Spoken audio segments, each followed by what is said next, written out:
વખતે આ પ્રકારની ભાષા વિપક્ષ હોવો જોઈએ, વિપક્ષ મજબૂત હોવો જોઈએ. એમણે સરકારના કાન ખેંચવાનો પણ અધિકાર છે. ભારતીય જનતા પાર્ટી અને સરકાર એવું માને છે. પણ આ પ્રકારની વાતો કરીને મત લેવા નીકળતા હોય તો ગુજરાતની જનતા પણ ખૂબ શાણી છે, સમજે છે. એનો જવાબ એ ચોક્કસ આપશે.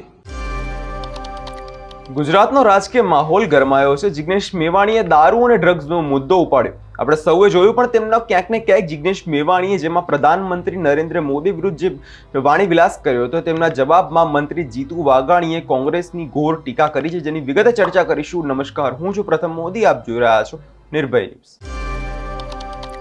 ગુજરાતમાં દારૂ અને ડ્રગ્સના મુદ્દે કોંગ્રેસ ઘણી એક્ટિવ જોવા મળી રહી છે. જે તે સમયે વિરોધ કરવા ઉતર્યા હતા, તે સમયે પ્રધાનમંત્રી નરેન્દ્ર મોદી વિરુદ્ધ બોલાતી ભાષાને ક્યાંક ને ક્યાંક યોગ્ય નથી, જેવું જીતુ વાઘાણી કહી રહ્યા છે. તેમનું કહેવું છે વિપક્ષ મજબૂત હોવો જોઈએ, સરકારની ટીકા પણ કરતો હોવો જોઈએ, પણ જે તે સમયે તેમની વાણી પણ યોગ્ય હોવી જોઈએ.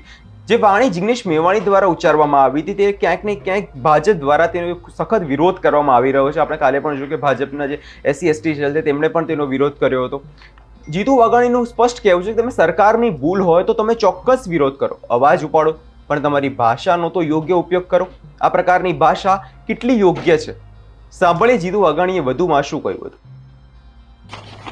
ખાસ કરીને જે પ્રકારે કોંગ્રેસ દ્વારા માનનીય વડાપ્રધાન શ્રી નરેન્દ્રભાઈ મોદી એમના માટે જે પ્રકારના શબ્દ પ્રયોગો થયા છે,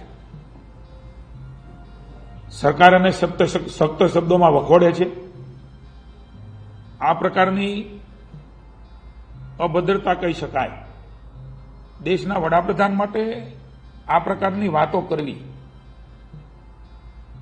એ હું માનું છું કે સમગ્ર ભારત વર્ષ એ ક્યારેય સહન ન કરે. બિહારમાં પણ માનનીય વડાપ્રધાન શ્રી, એમની માતુશ્રી, રાજ્યમાં અન્ય રાજ્યમાં પણ એ પ્રકારના વાતો કરીને વડાપ્રધાનશ્રીની રાજનીતિક ફાયદો લેવા નીકળેલી કોંગ્રેસ બિહારમાં પણ ધોબી પછડાટ મળી છે, અન્ય રાજ્યોમાં પણ મળી છે. કુલ મળીને 21 રાજ્યોમાં એનડીએની સરકાર છે, જેમાં 2 કેન્દ્ર શાસિત પ્રદેશ પણ આવી જાય છે. માનનીય વડાપ્રધાન નરેન્દ્રભાઈ મોદી એ કોંગ્રેસના આશીર્વાદથી વડાપ્રધાન નથી બન્યા, દેશની જનતાના આશીર્વાદથી બન્યા છે. ત્રીજી વાર દેશની જનતાએ અને ગુજરાતમાં 30 વર્ષથી કોંગ્રેસને સત્તાની બહાર રાખી છે. 3 લોકસભામાં એના શું હાલ થયા છે આપ સૌ જાણો છો. નરેન્દ્રભાઈએ પોતાની કણકણ ને ક્ષણક્ષણ એ માત્ર ને માત્ર મહાભારતી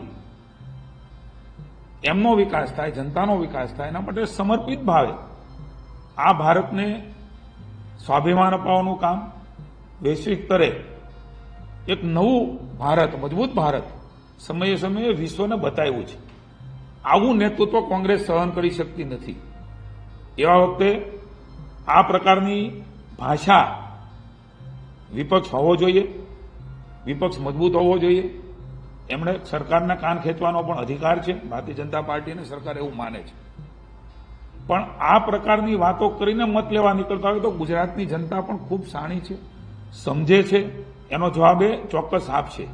પણ હું કોંગ્રેસને પૂછવા માંગુ છું, આ પ્રકારની ભાષામાં કેન્દ્રની કોંગ્રેસ આદરણીય ખડગેજી